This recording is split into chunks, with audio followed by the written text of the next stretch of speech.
तो अली भाई बड़ा दिलचस्प आपसे प्यारे बस बातें करके आप लोगों के लिए मुझे भी महसूस हो रहा है कि मैं आगा अली अतर भाई साहब के साथ मैं भी शिप पर सवार हूँ। मोस्ट वेलकम साहब। और अच्छा, और क्या क्या कहना चाहेंगे नौजवानों को? बहुत सारे नौजवान आपको देख रहे हैं अली भाई कि मर्चेंट नेवी में अगर जाना चाहते हैं तो देखिए, मैं आपको एक छोटी सी राय आपके व्यूअर्स के लिए एक एडवाइस है कि हम जब ट्रेनिंग में थे तो हमसे एक बात कही जाती थी कि join the merchant navy and see the world, और ये सच निकला। दुनिया देख रहे हैं, जी हाँ। और माशाल्लाह सैलरीज अच्छी होती हैं, बहुत अच्छी होती हैं, नो डाउट। थोड़ा रास्ता मुश्किल है बेशक, पर बात की जो आसानियां हैं वो भी आप ही को, कंफर्ट आप ही को मिलने वाला है ना। तो कर लीजिए, मेहनत करिए, और नामुमकिन नहीं है। अगर कोई कहे कि मुश्किल है तो वो सच कह रहा है, पर कोई ये कहे कि नहीं होगा, ये गलत है। होगा, अगर मैं कर सकता हूं तो कोई बड़ी बात नहीं है, हर बच्चा कर सकता है। थोड़ी मेहनत है, थोड़ी पढ़ाई करो, स्मार्ट बनो और कर लो। और बहुत सारे इंस्टीट्यूट हैं इंडिया में, बहुत अच्छे अच्छे इंस्टीट्यूट्स हैं। नाम जरा एक दो कुछ अगर याद हो आपको? हाँ बिल्कुल, ये हमारे ग्रेटर नोएडा में है। किस नाम से है वहाँ पे? IMI के नाम से है। अच्छा, जी हाँ। उसके अलावा चेन्नई में है, गोवा में है, मुंबई में है, बहुत इंस्टीट्यूट्स हैं, जाइए एडमिशन लीजिए। दिल्ली में, दिल्ली के अंदर दिल्ली में है, ARI के नाम से है, साकेत में। जी हाँ, दिल्ली में है, और भी बहुत सारे हैं मेरे इस वक्त जहन से। गूगल पर सर्च करके वो मिल सकते हैं। लेकिन गूगल पे सर्च, बुलंदशहर के हमारे नौजवान युवा शक्ति कहीं ना कहीं कोशिश कर रहे हैं, और कहीं ना कहीं मर्चेंट नेवी के अंदर और लड़के आए, और बेटे आए, किसान परिवार के बेटे आगे आए, और अली अतर भाई की जैसी टीम के अंदर शामिल हों, अपने परिवार का, अपने बुलंदशहर का, अपने प्रदेश का, अपने देश का नाम रोशन करें। और कुछ कहना चाहते हैं अली भाई? क्या क्या हॉबी रही है आपकी बचपन से स्पोर्ट्स के अंदर? स्पोर्ट्स मुझे हमेशा से बड़े पसंद रहे। मैं बैडमिंटन बहुत खेला, उसके बाद मैं थ्रो बॉल काफ़ी टाइम खेला, मैंने हॉकी काफ़ी टाइम खेली। क्रिकेट हमारा है ही, क्रिकेट तो मतलब हमारे फेवरेट रहा है हमेशा से। तो यही बस कुछ। जब इंडियन टीम्स जाती है बाहर, या यहाँ पे भी टेस्ट सीरीज होती रहती हैं, वनडे 2020, तो वो भी देखने का मौका मिल जाता है वहाँ पे शिप पर? हाँ, हाइलाइट्स तो देख ही लेते हैं। जैसा मैंने आपको बताया रहते हैं। हाँ, इतना ज़्यादा एक्सेस नहीं है इंटरनेट का, पर अगर मिलता है तो देखते हैं, बिल्कुल देखते हैं, वो तो बनता है साहब देखना। जी हाँ, अच्छा है। और कुछ कहना चाहेंगे अपने मन से अली भाई? कुछ और संदेश देना चाहते हैं बुलंदशहर वासियों को, सभी को? संदेश क्या, मैं छोटा हूँ बहुत संदेश देने के लिए, तो मुझसे बड़े एक्सपीरियंस लोग हैं अल्हम्दुलिल्लाह। मगर हाँ, एक ये है कि मेहनत करो, फैमिली के लिए स्टैंड लो, सबसे इम्पोर्टेंट बात है। अपने पेरेंट्स के लिए, अपने भाई बहनों के लिए, वेरी गुड, है ना। तो जाहिद भाई, मैं यही सोच के चला, और अल्हम्दुलिल्लाह अल्लाह ताला ने नवाजा भी है। और बाकी सारे आपके व्यूवर्स से भी मैं यही कहना चाहता हूँ कि ये मर्चेंट नेवी, आप ख़ास आज एक जो मतलब चाहते हैं कि मर्चेंट नेवी के बारे में बात हो, तो मैं ये कहना चाहता हूँ कि बहुत ज़्यादा मुश्किल नहीं है, बहुत ज़्यादा ख़र्चा नहीं है, मेहनत करनी पड़ेगी, वो कहीं भी करनी पड़ेगी, ठीक है। तो हाँ, अगर किसी को एडवाइस चाहिए तो हमेशा मैं वेलकम करता हूँ। मुझसे बहुत बच्चे एडवाइस लेते हैं, और अल्हम्दुलिल्लाह वो कामयाब हो गए हैं, वो जहाज़ों पे हैं, मुझे फ़ोन करते हैं, भैया थैंक यू, आपने हमें बताया था। हमारा व्हाट्सएप एक्सेस रहता है आपका? जी, व्हाट्सएप रहता है, ईमेल है, फेसबुक है। हमें नंबर आप दीजिए डिस्क्रिप्शन में, कोई भी अगर बुलंदशहर के, खासतौर से बुलंदशहर के बेटों के लिए, बुलंदशहर के बच्चों के लिए कोशिश करेंगे अली भाई, इतना फेवर आप करें अपनी मातृभूमि के लिए, हम सबकी सरजमी बुलंदशहर के लिए। एक नंबर दीजिएगा डिस्क्रिप्शन, ताकि अगर बहुत प्यारे वर्ष देखिए, बहुत इमरजेंसी में कोई भी आपको कहीं भी सजेशन चाहिए तो व्हाट्सएप में आपको व्हाट्सएप नंबर मिल जाएगा अली भाई का। हम पूरी कोशिश करेंगे और आप इनसे संपर्क कर सकते हैं और फर्दर डिटेल्स या जानकारी और मालूमात हासिल कर सकते हैं। अली भाई, जिस तरीके से लगभग पूरी दुनिया ही आप घूम चुके हैं, हम मानते चलते हैं बिल्कुल, क्योंकि 100 से ज़्यादा मुल्क आपने माशाल्लाह विज़िट किए। तो जो वहाँ पे प्यार मोहब्बत, भाईचारा, अपनापन, तहजीब, तमद्दुन, जो मर्यादा संस्कृति है, हमारे भारतवर्ष की तो 5000 साल से पुरानी संस्कृति है। अतिथि देवो भव कि मानवता सर्वोपरि रहनी चाहिए, हर मेहमान और अपने आम और ख़ास की उसकी इज़्ज़त मर्यादा के साथ में इज़्ज़त होनी चाहिए, और रखते भी हैं। लेकिन पिछले अगर बात करें कुछ सालों से, तो कहीं ना कहीं हमारे जो तहजीब थी उसमें ठहराव आ गया है। कहीं देखते हैं, डिबेट देखते हैं, स्ट्रीम टीवी चैनल प्लस प्यारे व्यूअर्स आप भी देखते हैं, आप भी वाकिफ़ होंगे कि भाई को भाई के बीच में दीवार लगाने का काम किया जा रहा है। और एक बहुत बड़ा कहीं ना कहीं, क्या इस तरीके से हम विश्वगुरु बन पाएंगे? जिस तरीके से हालात चारों तरफ इस तरह पॉलिटिकल माइलेज लेने के लिए राजनीति रोटियां सेकी जाती हैं। जैसे अभी मैं आपसे थोड़ा सा जिक्र करूं, अभी राजस्थान की घटना हुई, मतलब गाय के नाम पे, मतलब कब तक ये चलता रहेगा? क्या इस तरीके से प्रॉस्पर हो सकता है हमारा देश? क्या पूरी दुनिया में इस तरीके से हमारे देश को बहुत बड़ी ऐसी निगाहों से देखते हैं? यकीनी तौर पे इंटरनेशनल फेम की बात करें तो कहीं ना कहीं हमारी इज़्ज़त को और शाख पर बट्टा लगता है और कहीं ना कहीं बदनामी होती है। तो क्या कहना चाहेंगे कि इसमें कहीं ना कहीं सभी सब समाज के लोगों को आगे बढ़कर कहीं ना कहीं ऐसी राजनीति से दूर रहना चाहिए और कहीं ना कहीं विकास कार्य और जो हमारी पॉजिटिविटी को और बढ़ाना चाहिए पूरे सिस्टम को, ख़ास तौर से, और जो गणमान्य व्यक्ति हैं, IAS अफसर हैं, IPS अफसर हैं, रिटायर्ड जज हैं, जितने भी हमारे सेलिब्रिटीज़ हैं, उन सब की जिम्मेदारी है, किसान से लेके टॉप मोस्ट सेलिब्रिटी तक। जाहिद भाई देखिए, ये तो इसमें कोई शक नहीं है कि हिंदुस्तान, भारत, इंडिया अपनी डाइवर्सिटी के लिए पूरी दुनिया में जाना जाता है। यकीनी तौर पे अली भाई, इसीलिए पूरी दुनिया के लोग यहीं पे आते हैं विजिट करने के लिए। बिल्कुल, इतना बड़ा कल्चर है अपने हमारे मुल्क का। ये लगाइए कि हर 20 किलोमीटर बाद तो लगभग लैंग्वेज बदल जा रही है। हर 50-100 किलोमीटर में पहनावा बदल रहा है, खाना बदल रहा है।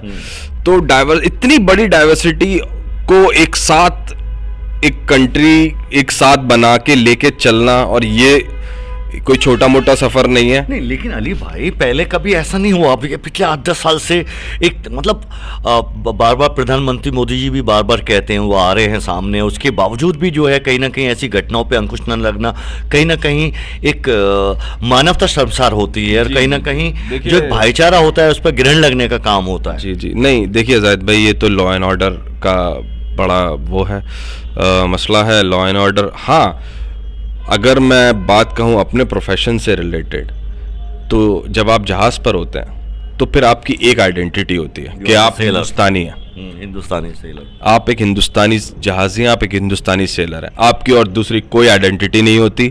आप किस मज़हब से आते हैं, आप किस ज़ुबान से आते हैं, आप किस रंग से आते हैं, इससे दुनिया को कोई मतलब नहीं है। आप एक हिंदुस्तानी हैं, और एक तिरंगे को आप मान सम्मान, एक तिरंगे के नीचे खड़े होकर आप सैल्यूट करते हैं, एक पासपोर्ट आप होल्ड करते हैं, एक नेशनलिटी आप होल्ड करते हैं, और आप चाहे कितने ही बेहतरीन हैं या आप कितने ही गलत हैं, आप एक हिंदुस्तानी हैं। और हम सीमेंस जो कि पूरी दुनिया में पूरी दुनिया के लोगों के साथ काम करते हैं, हम अपनी तरफ से ना तो किसी तरीके का इत्तलाफ रखते किसी भी रंग से, किसी भी जुबान से, किसी भी मजहब से।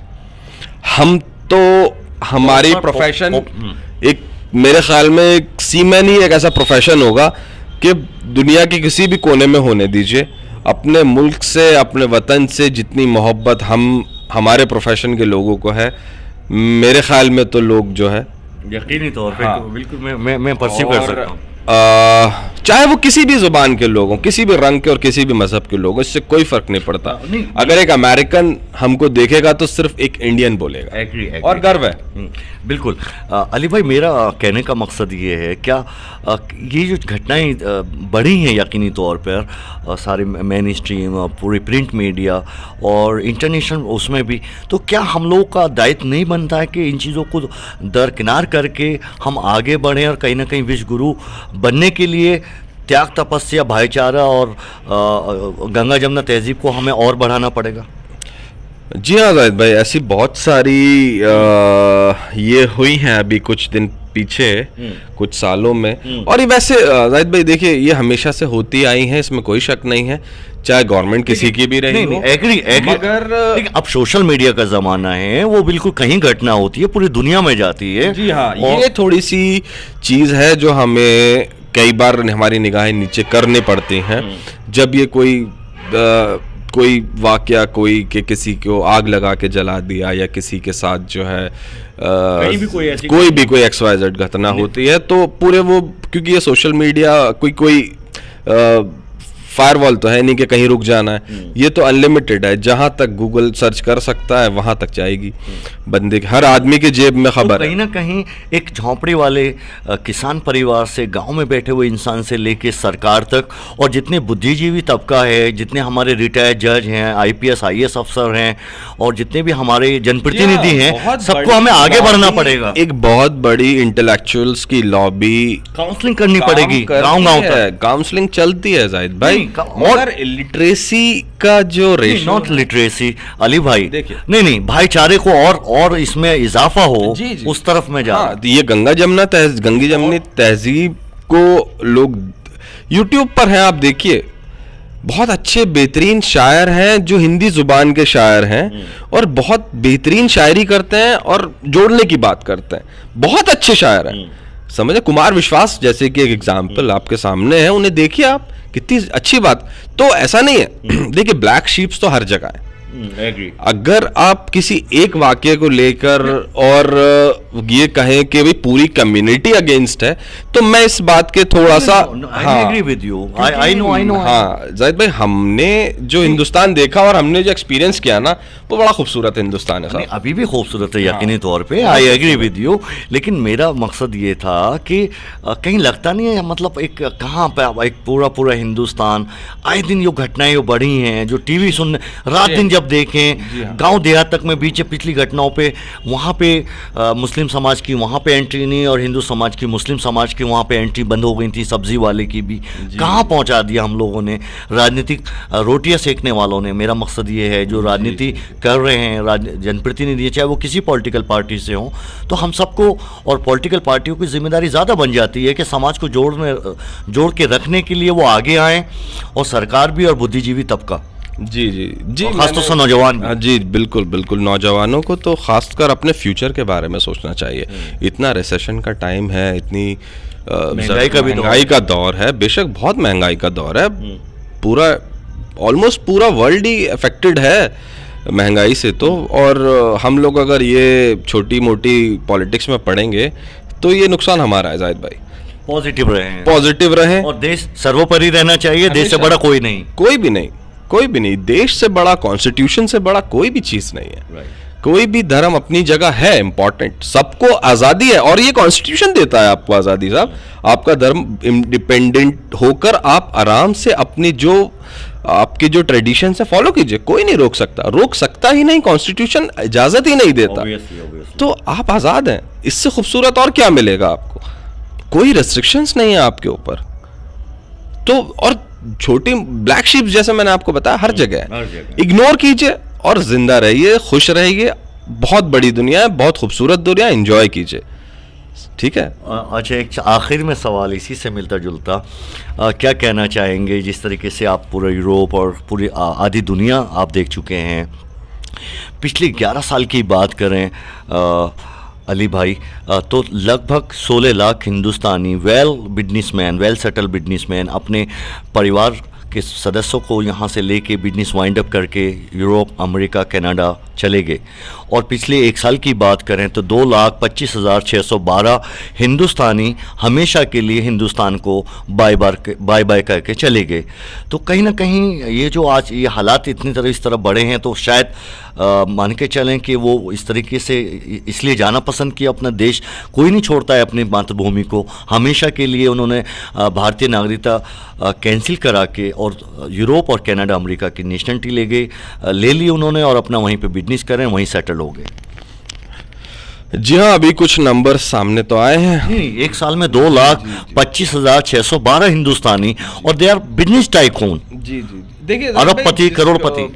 अब देखिए, आप एज यू सेड के बिजनेस टाइकून्स को अपना बिजनेस सर्टेनिटी के लिए तो ज़रूरी है भाईचारा, यहाँ पर एक शांतिपूर्ण ढंग से एक माहौल रहना चाहिए, गवर्नमेंट की नीतियाँ भी उनके बिल्कुल फेवर में रहनी चाहिए, और तो शायद जी हाँ ऑफ कोर्स एक बिजनेसमैन के लिए उसका धर्म मेरे ख्याल में बिजनेस है उसका, राइट, ठीक है, और जहाँ उसको अच्छी अपॉर्चुनिटीज़ होंगी, ठीक है, जहाँ अली भाई योगी जी महाराज सीएम हैं, प्रदेश के मुखिया हैं, अभी ग्लोबल इन्वेस्टर यहाँ पर उन्होंने सबमिट कराई 3 दिन की, और one product one district one product के लिए बड़ी रात दिन मेहनत कर रहे हैं, और तमाम जितने इंटरनेशनल बिजनेसमैन हैं सभी के लिए कहा आप आए यूपी में आए, उत्तम प्रदेश बनाना है, तो हर वो चीज़ जो जिस चीज़ की वो डिमांड कर रहे हैं पूरी उन्होंने जो है सरकार आंखें बिछाए पड़ी हुई है लखनऊ के अंदर, और प्रदेश के मुखिया योगी जी स्वयं खुद और भरपूर तरीके से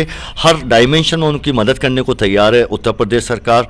और बात करें तो मुख्यमंत्री योगी आदित्यनाथ जी तो कहीं ना कहीं काफ़ी यूपी में बहुत अच्छा निवेश होने वाला 30 लाख हजार करोड़ के लगभग यहाँ पर प्रस्ताव आए हैं, एमओयू साइन करे हैं इंटरनेशनल निवेशकों ने, तो कहीं ना कहीं अच्छी पहल है, और कानून व्यवस्था अच्छी हुई है यूपी में, तो शायद हो सकता है धरातल पर यहाँ पे बिजनेसमैन जो निवेशक हैं अंतर्राष्ट्रीय वो यहाँ पर निवेश करें और हमारे उत्तम प्रदेश बने। उस डायमेंशन में मेरा ये सवाल है आपसे। जी इंशाल्लाह, क्यों नहीं साहब, योगी जी जो हैं वो काफ़ी मेहनत कर रहे हैं, नो डाउट, इसमें कोई शक नहीं है, और दूसरी बात वो वाइट ऑनेस्ट भी है। जी हाँ, ऑनेस्ट है, और सबसे इम्पोर्टेंट लॉ एंड ऑर्डर के लिए काफ़ी ज़्यादा उन्होंने हाँ बहुत जीरो टॉलरेंस का उनका जो वादा था वो मेरे ख्याल में वो कर पा रहे हैं। और जी हाँ, योगी जी ने इनवाइट किया है बिजनेस करने के लिए यूपी में, और अभी रिसेंटली मैं नोटिस भी कर रहा हूँ कि हमारे यहाँ का जो इंफ्रास्ट्रक्चर है, रोड्स वगैरह बहुत अच्छे तरीके से, ब्रिजेस हैं, फ्लाईओवर्स हैं, रोड्स, अभी जेवर इंटरनेशनल एयरपोर्ट बन रहा है, जेवर इंटरनेशनल एयरपोर्ट बन रहा है, तो ये तो बुलंदशहर के लिए भी बहुत अच्छी फिल्म सिटी को भी एक्सपेंड करने जा रहे हैं। जी हाँ, सुना है फिल्म सिटी भी, तो बहुत सारी चीजें हो रही हैं, और ये जो है चेंजेस हमेशा से होते आए, ठीक है, ऐसा नहीं है कि आज़ादी के वक्त बुलंदशहर या हिंदुस्तान ऐसा था, नहीं था, ठीक है, ये 75 साल की जर्नी है जो आज जेवर में इंटरनेशनल एयरपोर्ट बनने की वक्त आया है। ये खाली इतना नहीं है कि मैं अपने 32 साल की मेरी एज है, ऐसा नहीं है कि 32 साल पहले या 15-20 साल पहले बुलंदशहर ऐसा ही था, नहीं, चेंजेस आ रहे हैं। कहीं किसी सरकार में स्लो था, किसी सरकार में कोई चीज दूसरी चीज फास्ट थी, किसी सरकार में एक चीज स्लो है तो दूसरी चीज फास्ट है, वो तो चल रहा है, और वो चलना जरूरी है, उसी से ही आम जनता का जो है वो रिसोर्सेज पैदा होंगे, जॉब्स क्रिएशन, एयरपोर्ट बनेगा, हजारों लोगों को जॉब्स मिलने वाली है ना, इंफ्रास्ट्रक्चर, रोड्स अच्छे होंगे तो ट्रांसपोर्टेशन ईजी हो जाएगा, ट्रांसपोर्टेशन ईजी हो जाएगा तो लोगों गुड्स के ट्रांसपोर्ट फास्ट होगा, सोर्सेज अच्छे हो जाएंगे, तो चीज़ें तो चेंज हो रही हैं नो डाउट, चाहे वो योगी सरकार में हो या उससे पहले। मैं खाली ये तो नहीं कह रहा कि सारा क्रेडिट योगी जी को ही मिल जाना चाहिए, अखिलेश यादव ने भी बहुत मेहनत करी थी नो डाउट, बहुत अच्छा काम किया था, मायावती जी ने भी बहुत अच्छा काम किया था नो डाउट, जितना जैसा समय मिला जो बेस्ट ऑफ बेस्ट दिया सभी ने, ऑफ कोर्स भाई, कोई भी नेता या कोई भी ये सब हमारे लिए ही है ना, ये हमारे लिए ही काम कर रहे हैं, हम ही हमारे ही चुने हुए प्रतिनिधि हैं ना, तो ऑफ कोर्स ये हमारे लिए करेंगे, इनकी ड्यूटी यही है कि ये हमारे लिए काम करें, और ऑफ कोर्स हम अप्रिशिएट करते हैं, अगर नोएडा इतना अच्छा है तो हम अप्रिशिएट करते हैं कि हाँ जी, मायावती के वक्त में या अखिलेश यादव जी के टाइम पे एक्सप्रेस वेज बने, हम अप्रिशिएट करते हैं, योगी जी ने लॉ एंड ऑर्डर अच्छा किया, हम अप्रिशिएट करते हैं, नो, हम किसी के, हमारे लिए सब एक बराबर है, राइट, हमारा वोट का वैल्यू सबका सेम है, हमें तो जो सर्विस अच्छी देगा हमारे लिए तो वो बेस्ट है, ठीक है ना, हमारे लिए वो बेस्ट है जो हमें सर्विस अच्छी देगा, जो हमारे अनएम्प्लॉयड भाई बहनों को जॉब्स दिलाएगा, वो हमारे लिए बेस्ट है, ठीक है, आप विकास हो सरकार किसी की भी रहने दीजिए, और योजना जो है अंतिम व्यक्ति तक पहुंचे, गरीब तक, ऑफ कोर्स, गांव, जी हाँ, गांव तक सड़क पहुंचनी, सिस्टम में ट्रांसपेरेंसी रहे, छोटे से छोटे गांव तक सड़क पहुंचनी चाहिए, छोटे से छोटे गांव तक पानी पहुंचना चाहिए। आप यूरोप में जाकर देखिए, कितना शानदार उनका सिस्टम है। गांव में भी वहाँ पे गांव के अंदर भी वही फैसिलिटी है जो एक शहर में है, बिल्कुल है साहब, कोई इसमें दो राय नहीं है। आप जो फैसिलिटी दिल्ली, बुलंदशहर, अलीगढ़, मेरठ वालों को, शहर वालों को मिल रही है, वो क्यों नहीं मिल पा रही है सियाना के अंदर किसी छोटे गांव में? मिलनी चाहिए। ये रिस्पॉन्सिबिलिटी है हमारी गवर्नमेंट की। हम एक छोटी सी चाय का पैकेट भी ले रहे हैं, चाय पत्ती का, तो उस पर भी हम टैक्स दे रहे हैं ना, तो हमें मिलना चाहिए। बस उसमें जो देरी हो रही है मेरे ख्याल से वो नहीं होनी चाहिए। चलिए, और कुछ कहना चाहते हैं अली भाई? नहीं, आप बहुत अच्छा लगा आपसे मिलके। आपका न्यूज़ चैनल मैं बहुत टाइम से देख रहा हूँ और माशाल्लाह ग्रोथ भी अच्छी है और आप बहुत अच्छी कवरेज भी करते हैं। आज आपने मुझे मौका दिया बोलने का अपने चैनल पर, बहुत बहुत शुक्रिया आपका। और ऑफ कोर्स अगर आपके व्यूअर्स मुझसे कांटेक्ट करना चाहें तो मोस्ट वेलकम। हाँ, जिसकी वजह से हम आपका नंबर ज़रूर कोशिश करेंगे शेयर करने का, ताकि बुलंदशहर के वो बेटे कहीं ना कहीं अपने सपने संयोजे हुए हैं, कहीं ना कहीं एक दवा का और एक दुआ का काम कर सकें अली भाई, और अली भाई का ये संपर्क नंबर, तो यकीनी तौर पर उनकी मदद हो पाएगी। तो हमेशा ये कोशिश रहती है कि जितनी नॉलेज मुझे है उतनी मैं अपने भाइयों तक, बहनों तक पहुंचाऊं, ताकि उनका भी कोई ना कोई फ़ायदा हो जाए। तो इसमें कोई परेशानी नहीं है, बेफिक्र होकर मुझसे कांटेक्ट कीजिए आप लोग, मुझे कॉल कीजिए, व्हाट्सएप कीजिए, और मैं आपको पूरी हेल्प करूंगा जो भी मुझसे बनता हो। बहुत बहुत शुक्रिया, thank you, nice to meet you, thank you. और मुझे बड़ी खुशी हुई आपसे मिलकर, और आपके जज्बात और आपके इमोशनल और अपनी मातृभूमि के लिए जो आपके अंदर जो श्रद्धा है, जो एक प्रेम है, वो अपने आप में वाकई में अति सराहनीय है। सैल्यूट करते हैं अली भाई हम आपके जज्बातों को, प्यार मोहब्बत और आपके कोऑपरेटिव नेचर को, और आपने बुलंदशहर वासी, अपने देशवासियों के लिए जो ये खिदमत का जज्बा है, उसको तमाम व्यूअर्स की तरफ से एक बार आपका बहुत तहे दिल से बहुत बहुत शुक्रिया। और ज़र नवाजी आपके लिए, तमाम आपके चैनल के लिए, और बेखौफ आवाज़ न्यूज़ चैनल के लिए, और तमाम व्यूअर्स के लिए, तो बहुत बहुत शुक्रिया। फिर मिलेंगे इंशाल्लाह नेक्स्ट ट्रिप के बाद में। प्यारे बस कोशिश करेंगे अली भाई इंशाल्लाह साथ खैरियत से यहाँ पर फिर सेफ जर्नी के साथ दोबारा वापस आएँ, और फिर छोटा सा हल्की फुल्की बातें और इनसे इस सफ़रनामे की फिर से आपके बीच लेके आएंगे। और तब तक के लिए हमें इजाज़त, अलविदा का वक्त हो गया है। फिर चाहेंगे आपसे नए मुद्दे के साथ में नए अपडेट देने के लिए वीडियो को लाइक करें और चैनल को सब्सक्राइब करें। फिर मिलते हैं नए वीडियो के साथ में, अपना ख्याल रखिएगा। हिंदुस्तान जिंदाबाद। शुक्रिया, बहुत बहुत थैंक यू।